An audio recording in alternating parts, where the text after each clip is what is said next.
Hello and welcome to the Kings Weekly Podcast, a part of the Basketball Intelligence Podcast Network, the Believe Network, and the Old Man Squad Network. I am your co-host, Nick Agar-Johnson, editor-in-chief and staff writer for No Ceilings NBA, and I'm here, as always, with my co-host, founder and curator of the Basketball Intelligence newsletter, available at basketballintelligence.net, Ray LeBeau. Hello there, Ray. Hello, Nick, and hello, Kings fans. So before we get started on today's recap and preview episode, just a tiny little bit of housekeeping for everybody. So first of all, for those of you who are not aware, we are now on YouTube. So go ahead and find the Kings Weekly Podcast channel on YouTube. Subscribe, watch the videos, like all of those good things that we always ask for. It's been a very wild and unexpected start to our YouTube journey in a positive way. So thank you to all of you who participated in that in whatever way you did. And if you are someone who likes to see podcasts on video, then you can get all of that on our new YouTube channel. Additionally, for those of you who have missed some of the plugs, we are relatively recently, not quite as recent anymore, but recently joined the Believe Network. So for those of you who are not in the know, that's BLEAV, one of the largest sports podcasting networks out there, and we're very excited to be working with them. So check them out as well if you haven't had the chance yet. And now that I've gotten a bit of holiday housekeeping off of the shelves, Ray, shall we get started with the recap preview? Let's get going. So the first game that we are recapping was the birthday gift that the Kings decided to give me on December 11th against the Denver Nuggets, which was an absolute pantsing of a performance. Denver outscored the Kings in literally every single quarter, which for all the woes that the Kings have had, they haven't often been outscored in literally every quarter this season. So, that's a nice plus. But as you like to say, and I'll give you an opportunity to say it again, what was the driving story of this game, Ray? The Nuggets have the Joker and the Kings don't. There you go. Very simple. Also particularly painful for Jonas Valanciunas to have 15 and 6 off the bench and hit every single shot that he took in his 19 minutes. He did miss both his free throws, so, Kings fans can take that away, I guess. But, yeah, I mean, this game was it was over in the first quarter. Like, Denver put up a 15-point margin on the first quarter, and as I mentioned already, they lost every subsequent quarter as well. So sometimes there really just isn't all that much you can say. And, for... Even worse than one might surmise by virtue of the fact that there was no Aaron Gordon, no Christian Brown playing. Yeah. I mean, again, it's one thing when a team that's 17 and 6 goes up against a team that's 6 and 18. You kind of expect to lose, but losing in this kind of fashion, again, it was more embarrassing when the Kings lost this kind of way to the Grizzlies, because the Grizzlies are not as good a team this year as Denver is. But anytime you lose a game by 31, it doesn't sit right. Not good. So after getting that out of the way, we have quite a bit more to say about the next couple of games. And I would argue that the Kings Timberwolves game, the second of the in-season tournament rescheduled games after that Denver game that I already mentioned, I was more upset by the ending of the Minnesota game than I was by the ending of the Denver game. And that's despite the Denver blowout loss happening on my birthday. But we can get into some of the nitty-gritty of that Timberwolves game in a minute, because as I warned Ray about before we started recording, I have a little bit of a rant about that game. So, Ray, let's get into what you have to say before I go off the rails here. Well, a few things that stood out. It was, of course, they were playing against a team that had the absence of their far and away best player, Anthony Edwards. But what really stood out to me is, our listeners know that it's a big deal to me to compare a team's defensive rebounds versus the opponent's offensive rebounds. And there are certain ratio. Once you pass that ratio, you just have no chance of winning the game. One of the things about the offensive rebounds that the Kings had in that game is they had 4 more than I did. And it's like, you're not going to win a game that way. So, no.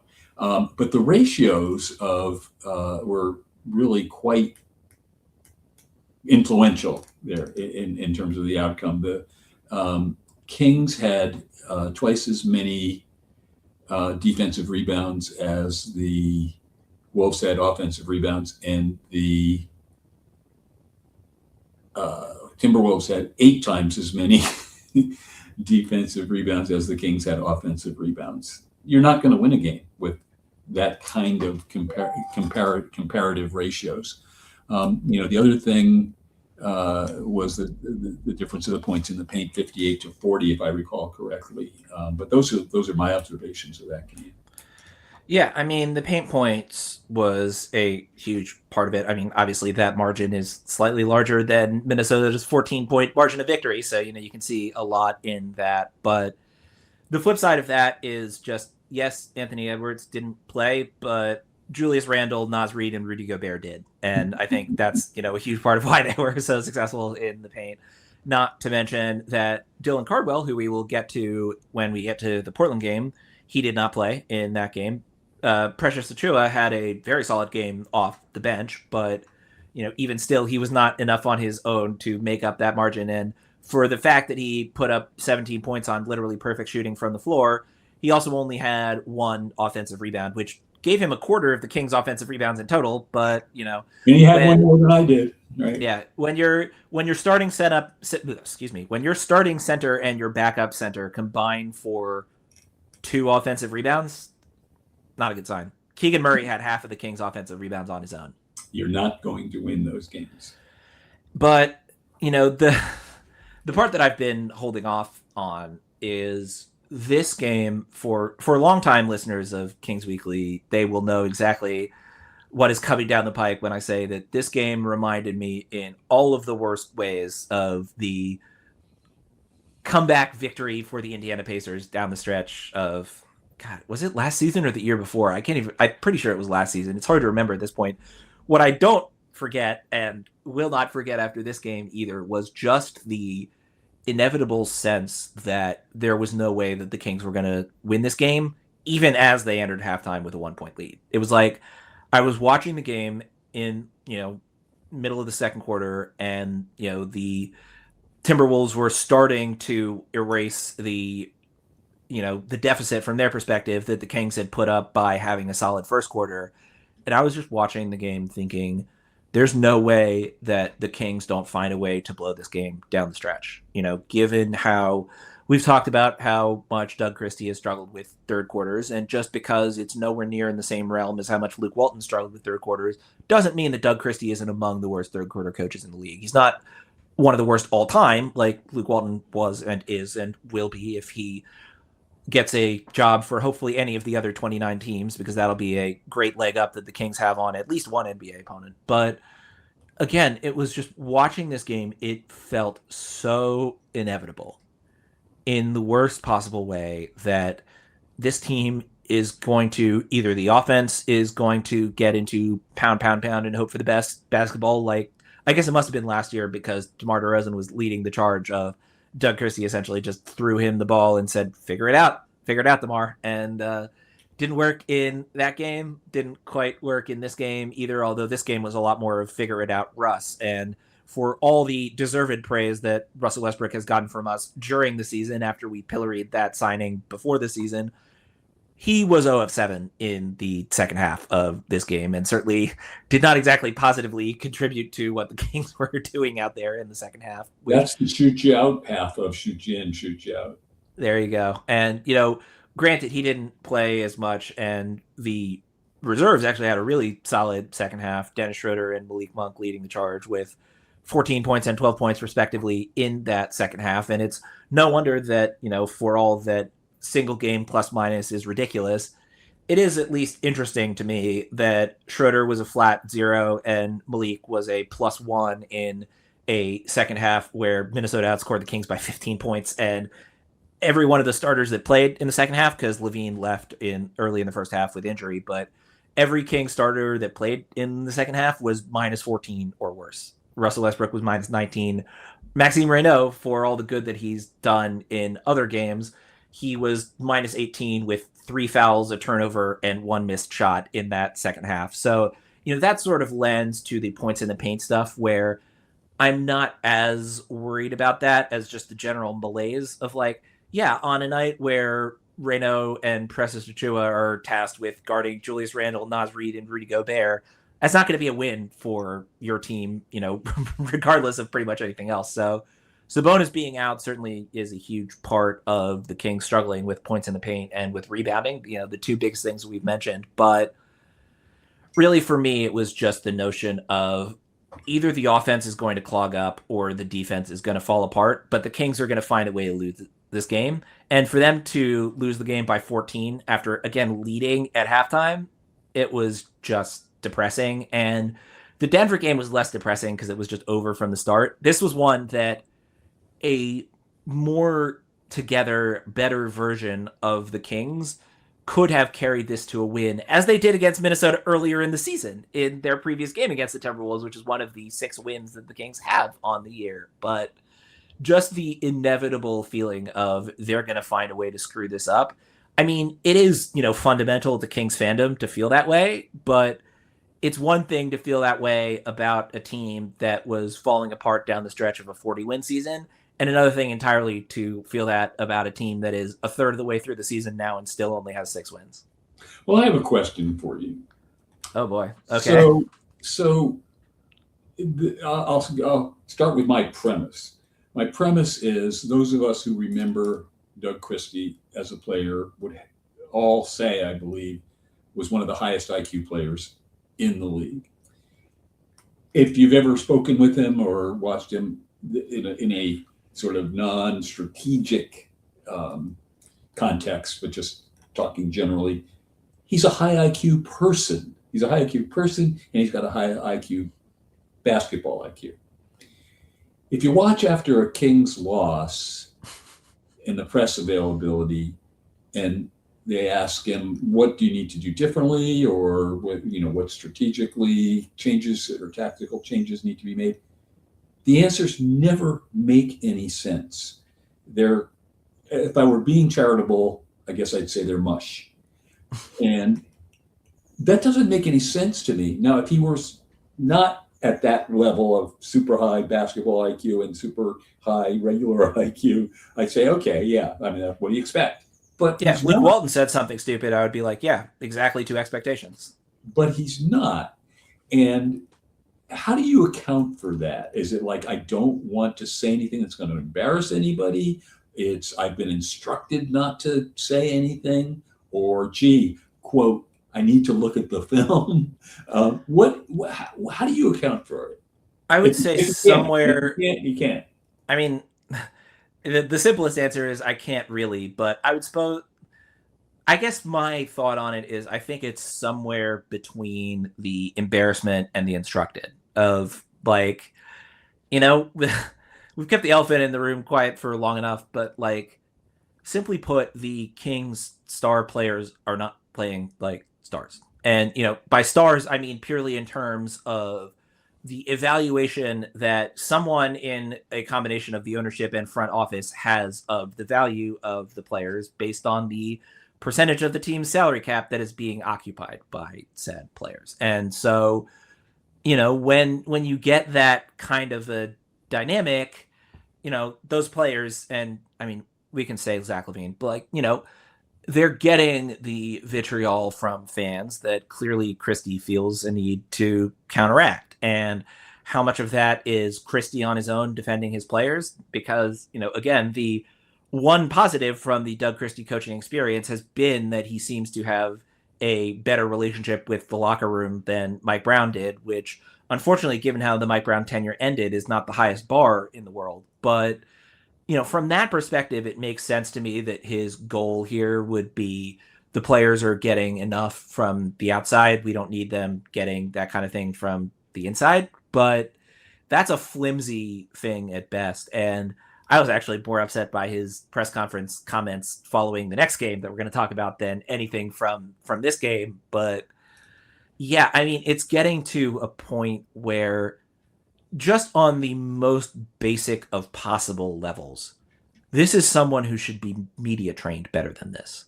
Like, this is someone who is an announcer. The possibility of saying, like many coaches would say, well, we need to do this, that, or the third differently. him knowing that if you did any of those things, it wouldn't make a damn bit of difference. And so why should I put them out there as possible things to do to improve how the team is doing? Could it be that? I mean, we're running out of explanations at this point, which I think is part of the problem. Yeah. Okay. I was just curious because I will confess, I'm confused and struck by the non-applicability of the answers to the situation. They don't even in just as a standalone, they don't make any sense. It's like, what is it that you're trying to say here, and why, and how does that relate to what happened in the game, and how you want them to play differently? It never makes any sense. Anyway. In our social media aggregation age, it is exceptionally easy for things to be taken out of context. The problem with Doug Christie's press conference responses so far is that they don't make sense in context. That's the point. Like it's one thing if you're saying, like you're talking for 3 minutes about, the strengths and weaknesses of Kevin Durant, right? I'm just, completely randomly bringing something up. The strengths and weaknesses of Kevin Durant, and a 5-second clip of you talking about the weaknesses finds its way to Kevin Durant, which it will. Anything on social media will find its way to Kevin Durant if it has Kevin Durant's name in it, right? And so, if Kevin Durant, quote tweets the 5-second clip of you saying, I wish he was better at doing this defensively, and, he goes off about, XYZ things that he's done in his career and how, these idiots don't know anything about basketball. It's like, okay, sure, that's one thing. But when the clips don't make sense even in context, that's a very different problem. Agreed. Okay. I'm just curious to see what you might have to say about that. Yeah, no, I'm just as confused as anyone else, which I think even Doug Christie, he might be the most confused, to be entirely honest, but that's a different problem. Moving on to what was, in my mind, by far the best game of an 0-3 week for the Kings. That there's not much positive that I could take away from either of the previous two games, but I did actually have some positive thoughts about this game, and we won't go into depth on the call at the end of the game that essentially flipped this from a Kings win to a Portland win, other than I will mention that it is at least good for the Kings lottery odds that they managed to find a way to referee-assisted lose that game. But there were a lot of positives that I had in terms of takeaways from this game. So, Ray, let's throw to you. What were your thoughts on? Well, I do have some positives, and I think one of the positives is that they lost, and they're closer to there you go, getting maybe despite themselves, or maybe according to plan. Who knows? You cannot tell these days, what the thought processes that are applicable are. But getting closer to, we all know that at least in very strongly held theory, this draft is going to be one of the greats, and it's not just at the very top where it's super great. It's great all the way down, really. So it's like the higher you are, the better off you are, and it's going to be hard to screw it up. But the more you lose, the better off you are. So there was that. The other thing that I noticed is that anybody that has been intuiting or saying or whatever that, gee, they never play hard, it wasn't that much of the game, but it was a significant part of the game. They actually did play hard. So I think that, take that off the table, and maybe that's a good, bad, or indifferent thing, right? Is it like, wait a minute, you've now shown you're capable of doing it. Why haven't you been doing it? So they did show that there was a significant period of time where they actually played quite hard. What I really want to focus on is how well the young players, when they're given a chance, play, because that is something for Kings fans to start focusing their hopes on. We all know now, and we said it back then in the Summer League, what a great job the Kings management did in the draft. Going into the draft with only the 42nd pick, to come away with those two players was remarkable. Max is playing wonderfully well in Sabonis' absence, and shows to me that there's a lot to count on as he develops and gets even better than he is now. So how the young players are doing. We always come back to, and it's basically unavoidable. It's Keon Ellis, and what struck me is, look, he shot poorly in this game, but we know he's a really outstanding three-point shooter. He's shot in the 40s for several years, and there's no doubt about that. But even when he has an off shooting night, and I would argue when he has an off shooting night, it's almost certainly likely that it's because how do you establish a rhythm when you are playing so sporadically? The coach is not giving you any way of getting into a positive flow. And so, yes, it's going to affect your shooting. But even when he has an off shooting night, he's still tremendously valuable. And I would argue, and let's just focus on the defense. And he's one of the best defenders in the league. And by the way, currently he ranks second in the league in steals per minute, behind only Cason Wallace. That means he's ahead of Chris Dunn, and he's ahead of Dyson Daniels and everybody else, actually. So, wow. And he's the only one on the list of top 25 who hasn't played enough minutes to be on the list of top 25. It's like, wait a minute, what more does he have to do? We've gone over that, as has everyone else, over and over and over again. But so even when he's having an off shooting night, he's tremendously valuable in his defense in ways that anyone can see. And he also gets everybody else to play good defense who typically don't play good defense. And what is like, it's already obvious, I think, to everybody, maybe three people in the universe, what he brings on the defensive end and adding it to what he's always shot when he's playing on a regular basis. And I guess the only people who seem not to get that are the coach and or whoever has been influencing him not to play him. And, we've talked about this so much. I don't know what we can add at this point other than, gee, here was another example where he got to play, 32 minutes? And you could only sit back and admire it. Well, I have a different thought, which gets into the Doug Christie press conference stuff about someone who did not play, even though Keon played 32 and a half minutes, which, I'm quite happy about. What I'm less happy about is Malik Monk not playing at all, but we'll get to that. What I do want to hammer home before we get to the Christie press conference extravaganza is, you mentioned the two players that the Kings selected on draft night. You did not mention their undrafted free agent in Dylan Cardwell, who had an excellent game against Portland. And it's one of those things where, for all that Portland has struggled dramatically with injuries this season, as we talked about with Joe Freeman on our previous episode when we previewed this game and the upcoming game against Portland. But, Dylan Cardwell had 3 offensive rebounds in that game. He almost outperformed the Kings in their previous game on the offensive glass. He had 3 blocks in 16 minutes and, made every shot that he took from the field. Granted, he was 2 of the 3 missed Kings free throws on the night, but, that was to be expected heading into the year. I mean, for those of you who may or may not have heard our draft recap about the Kings, that's always been the thing with Cardwell, is he just has no offensive game outside of 3 feet. But when you can defend like he can and clean up on the glass like he can and, throw down those looks inside of 3 feet like he can, I mean, it was a very positive sign to me that he ended up getting more minutes than Dario Saric. I think that probably, rather than 16 for Dylan and 10 for Dario, it should have maybe been more like 26 for Dylan, and you can do the math on the Saric minutes. But yeah, I mean, very encouraging game from Cardwell, and hopefully, for all the negatives that obviously having Sabonis out comes with, hopefully it means that Cardwell can at least play a little bit more going forward, because he was, of the 3 King centers that played in this game, and I'm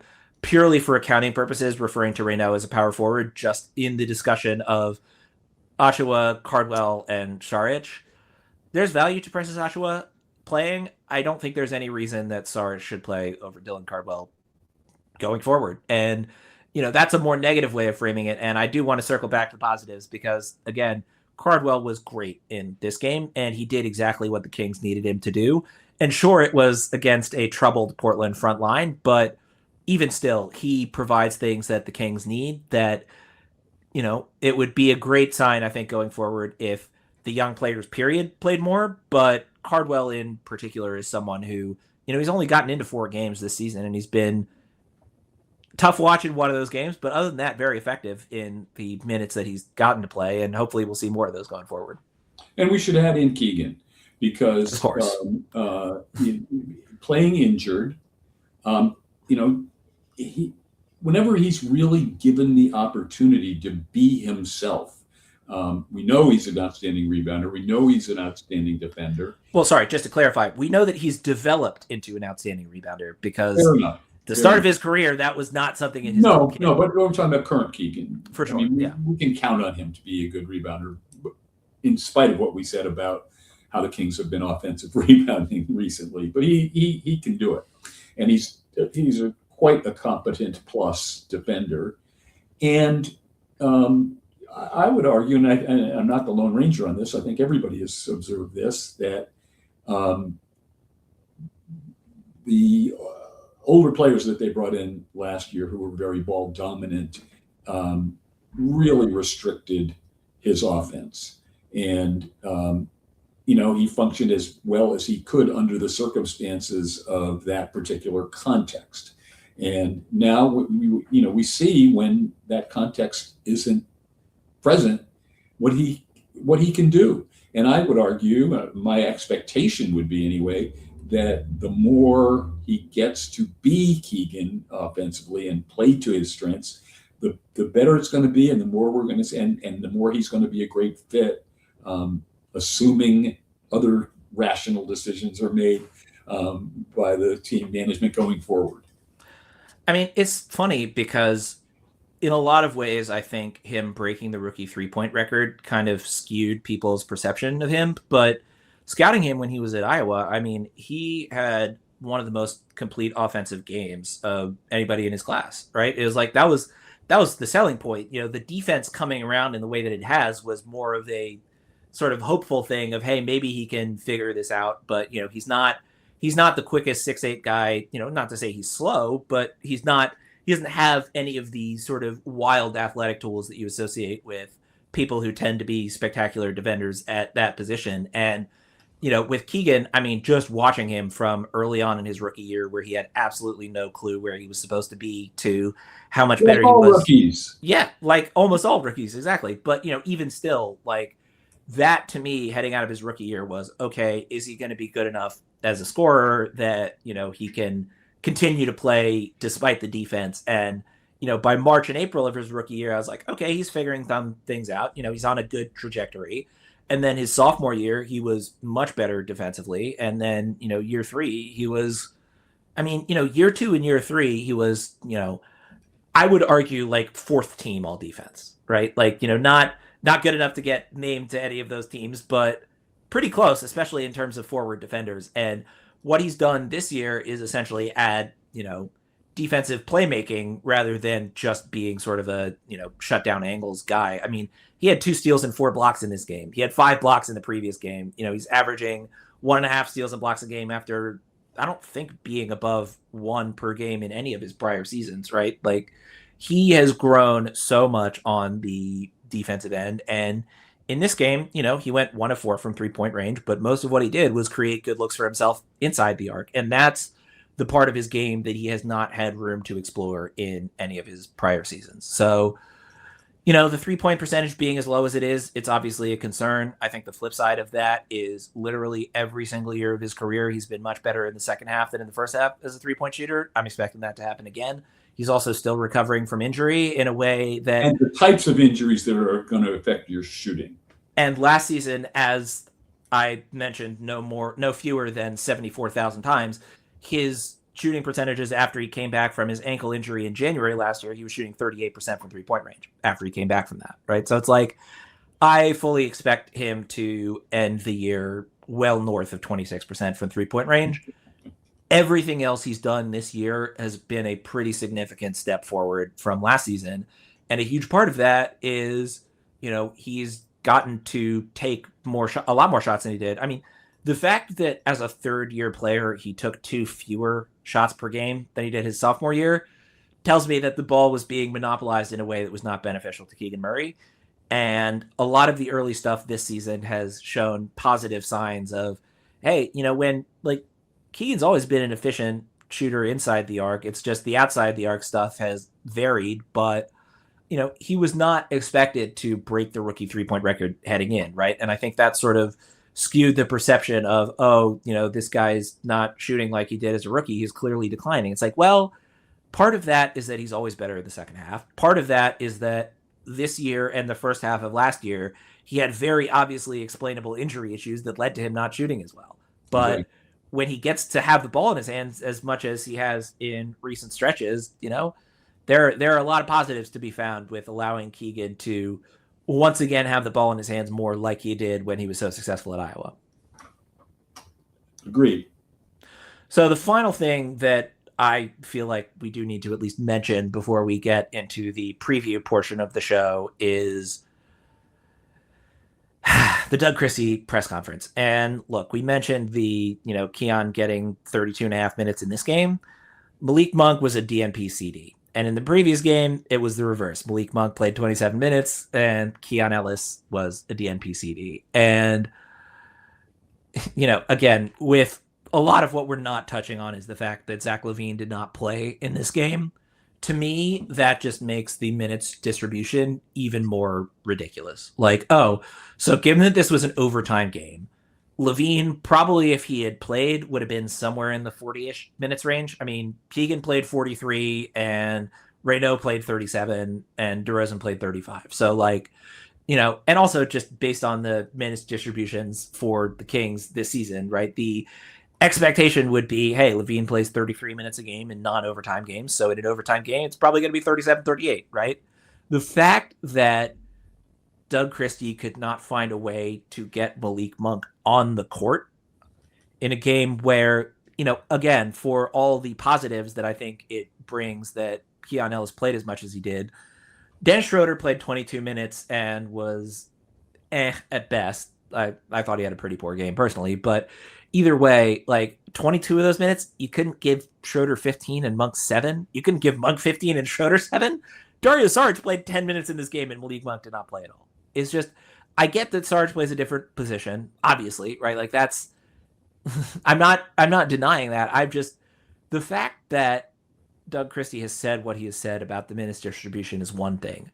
The fact that Zach LaVine not playing in this game still led to this kind of minute stupidity, it boggles my mind. And I don't know what to do with it. And I certainly don't know what to do with him saying in the press conference, we could only find minutes for one of them at a time. It's despite the fact that they play the same position, they are dramatically different as players, right? Malik Monk is an exceptional creator for others with the ball in his hands, and he's really developed into that over the course of his career. Keon Ellis, for all of his strengths, that is not something that he does well. Flip side, Malik Monk is someone who has struggled defensively throughout his career, and, it's not an effort concern with him like it is with many poor defenders, but, that's been a weak point for his. That's obviously a strong point for Keon. I can't understand how you think you can't find a way to have those two play in the same game, period. Right? It's just, again, there's only so many ways I can say that it's staggering. It's like many of the so-called strategic and tactical moves that are either being made or not made so far this year, we could come up with a very long list of ones that are mystifying. And this is just, to me, this is another one. Yeah. It's just, again, it's I didn't think it was a good argument when he was saying he couldn't find the minutes for both of them when LaVine was healthy. Him saying the same thing when LaVine isn't playing it's asinine. I'm struggling to come up with the words for how idiotic it feels that it has to be that Malik Monk gets 27 minutes in one game and 0 in the next, and Keon gets 0 in that game and 32 in the next. But remember that last year, Mike Brown said of why Keon was buried into 0-minute games and then 5 minutes in a game where there's 5 minutes left and they're down by 25, that I just can't find him the minutes. So there is a tradition of using But that. see, Yeah. yes, there is a tradition, but the part of that that's even more infuriating is for as little sense as it made that Mike Brown was DMPCDing Keon Ellis, it was targeted against Keon Ellis, right? Like, I don't mean that to say like Mike Brown had a personal vendetta against We Keon, don't right? know. I mean, it's We possible, have no but idea like, what was causing that, right? but We either way, it's did like a whole show trying to figure it out. correct, but that was for one player. Yeah. The fact that Doug Christie is like, oh, I can't find minutes for the longest tenured player on the team who's still healthy. I can't find minutes for him all of a sudden magically like 25 games into the season, but I can sure decide that one or the other of them gets 30 minutes and the other gets 0. Like it does raise all those questions that we've been asking about of to what extent are they trying to win? To what extent are they showing off certain players? To what extent are they doing other things that might relate to either a surreptitious tank or who knows what? There's a whole host of possibilities that would drive that type of behavior. And I'm not saying I know that that's what's going on. I don't. It's all mystifying. But there are those possibilities that a lot of the things that are the most mystifying are somehow at some level, whether it's the coach or above, they're thinking that, if we do it this way, maybe we won't be accused of tanking. See, here's the thing. And I am much less on Twitter than I've ever been, but possibility, right? Possible. But again, I was on Twitter, which I rarely am these days, last night during the game. And, the conversation among Kings fans was, oh, there must be a trade in the works. There's no way Malik Monk would be just DMP-CD'd for no reason. It has to be that they've agreed to a trade and they don't want him to get hurt in this game. And it was like that. A general consensus came together pretty quickly around that because that at least makes sense. The explanation that Christie gave in the press conference does not make sense. True. But maybe you didn't want to, maybe if that is the real reason, you didn't want to admit that's the real reason.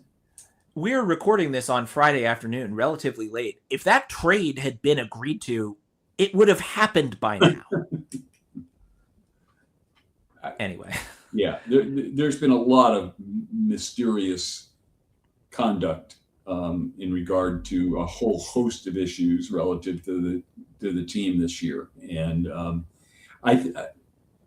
it's kind of beyond me to try to make some sense out of them. I will continue to try, but we will do our best on this show. But your reach should exceed your grasp. So I will continue to try to figure those out, but I don't have a lot of confidence that I'm going to be able to. We talked about that in our last show. We had models of why they're doing certain things and what were they thinking at the beginning of the season and how is that all playing out. But those were all guesswork. Yeah. Also, just to clarify, that was 2 shows ago because our last show was with Joe Freeman. But sorry. Yes, yeah. I'm an editor for a living. I have to be pedantic sometimes. Shall we move on to the preview? Yeah.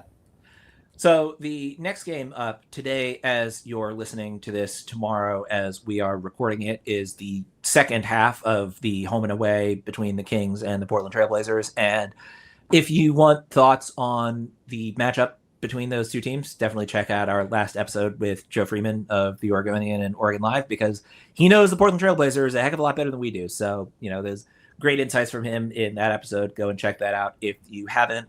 We won't spend much more time on Portland because, again, we just talked about them. So let's instead move to the game after that, which the rest of the Kings slate this week, it's the Houston Rockets and the Detroit Pistons. And let's just, the Rockets game is first, so we'll start with that. And this is something that I brought up before we started recording that I think will be quite indicative, which is the Kings are, at this point in the season, the 29th ranked team in terms of rebounding and 27th on the defensive glass.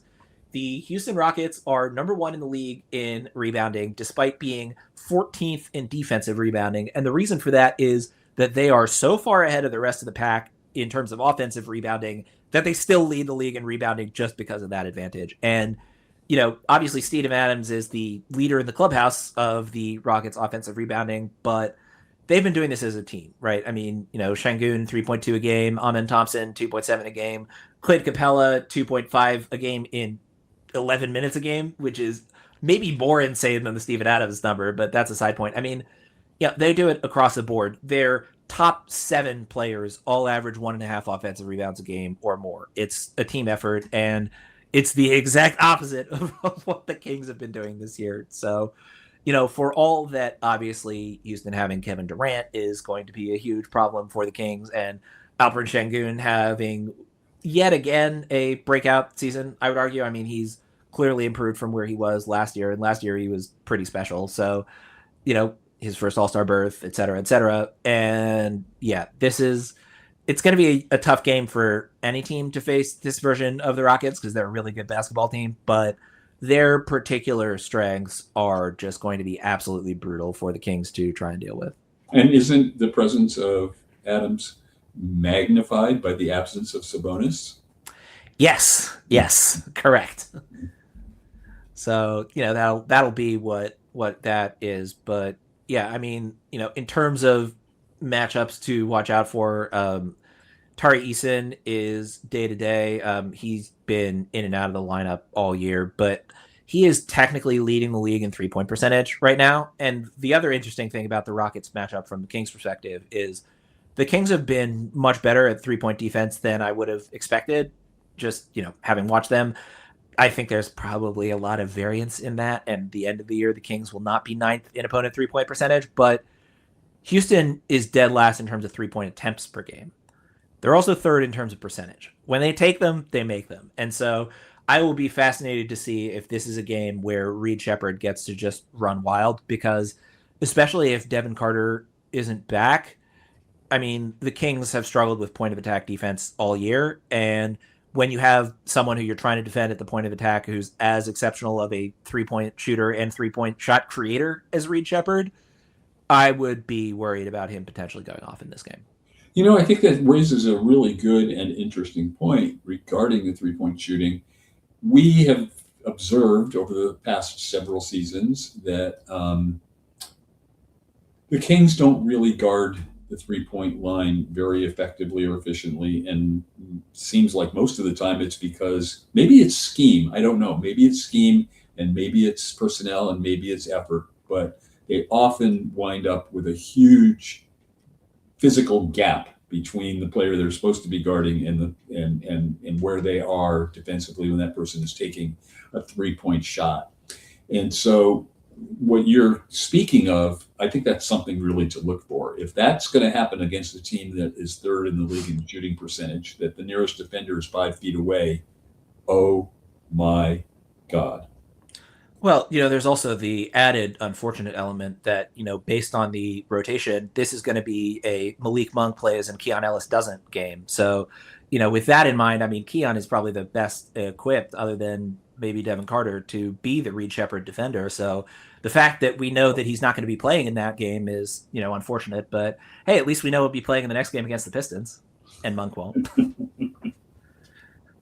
So that actually is a decent transition into the Pistons game. And this is a stat that, Ray, I'm unfortunately going to have to surprise you with, because I didn't realize this until reviewing the stats while we were on the air rather than before we got on the air. Detroit is currently 3rd in the NBA in defensive rating per Basketball Reference. Do you want to guess where the Kings' offensive rating sits at the moment? I would prefer not to. The answer is dead last. Okay, I was going to say 31st, but I was close. You were close, yes. No, the fact that the Kings' offense has sunk below the Wizards' offense is terrifying. And, for all the good things that the Pistons do, which is many, they have the 2nd best record in the NBA and the best record in the Eastern Conference for a reason.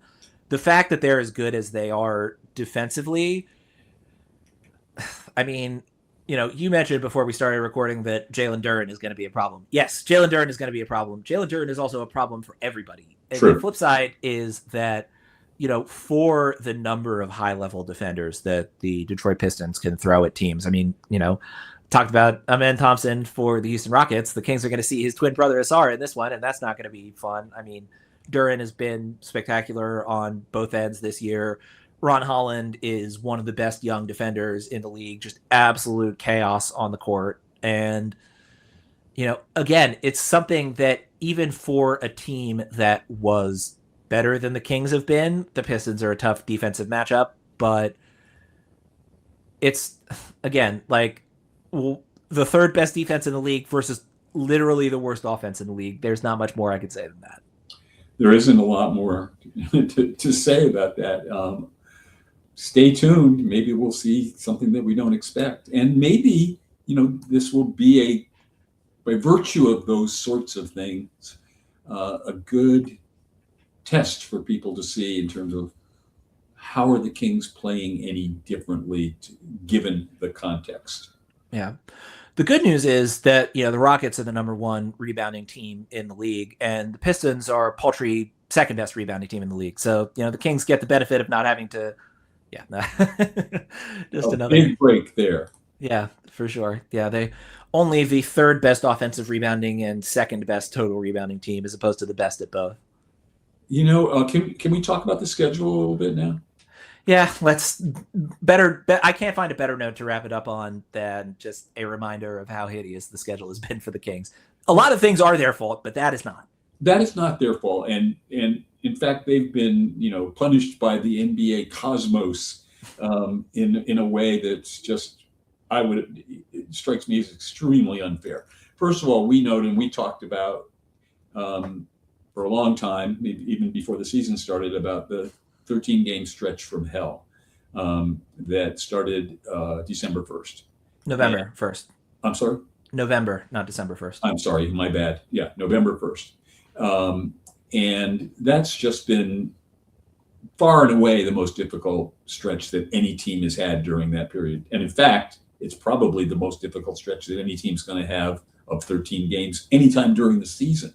Yeah. So it goes some small way to explaining just how badly the Kings' win-loss record is. And then after the Cup was over and every team was assigned 2 new games, who do the Kings, who are already having played the most difficult schedule in the league so far, get assigned? But Denver and Minnesota. It's like, that's not fair, right? And you look at some of the other teams that are getting the bottom feeders added to their schedule. It's really not fair. I've looked in depth at the schedule, as you know, coming up. There's a time starting February 1st where they have 6 games, 4 of whom they can win even if they don't show up. So, yeah, but that's not till February 1st, right? And so, yeah, the schedule is lightened up, you could argue, significantly to that 13 games from hell, but it's still difficult. And yes, any schedule for any Western Conference team, by virtue of being in the Western Conference, is difficult, but nothing like what they've been exposed to and are continuing to be exposed to until that February 1st streak. There is one positive about having the Pistons on the schedule, which is Luke Walton is on the Pistons bench, so the Kings can expect to win the third quarter by at least 15 points. Well, there is that. Okay. Hey, anything else before we wrap this up? No, I think that should do it for me anyway. Certainly in terms of my soul, there isn't much of a better note that I could think of for us to end on than taking a shot at Luke Walton. Deserved shot, because every shot at Luke Walton is a deserved shot, but, taking it anyway. That will do it for us today. As mentioned up top, we are now on YouTube, so if you search up Kings Weekly Podcast, you should be able to find us. If you are among the people who prefer to get your podcasts on video, we have now given you that option. Additionally, as mentioned up top, we are part of the Basketball Intelligence Network, the Believe Network, and the Old Man Squad Network. So be sure to check all of those networks out when you get a chance on social media or otherwise. You can find us on social media at Kings Weekly Pod on Twitter, at Kings Weekly Podcast on Blue Sky. You can find Ray and I on social media at Ray Lebov on Twitter, at RayRayL on Blue Sky. Also, Basketball Intelligence at Ticket Rules, Old Man Squad at Old Man Squad, Believe at BLEAV. And you can find me on Twitter at NBA Johnson. If you've been enjoying the show, please be sure to subscribe wherever you might be getting this podcast. Leaving us a 5-star rating and review is always much appreciated. And if you have any feedback regarding the show, you can feel free to reach out to us either via the aforementioned social media channels or email kingsweeklypodcast@gmail.com. And as always, thanks so much for listening. Thanks, everyone.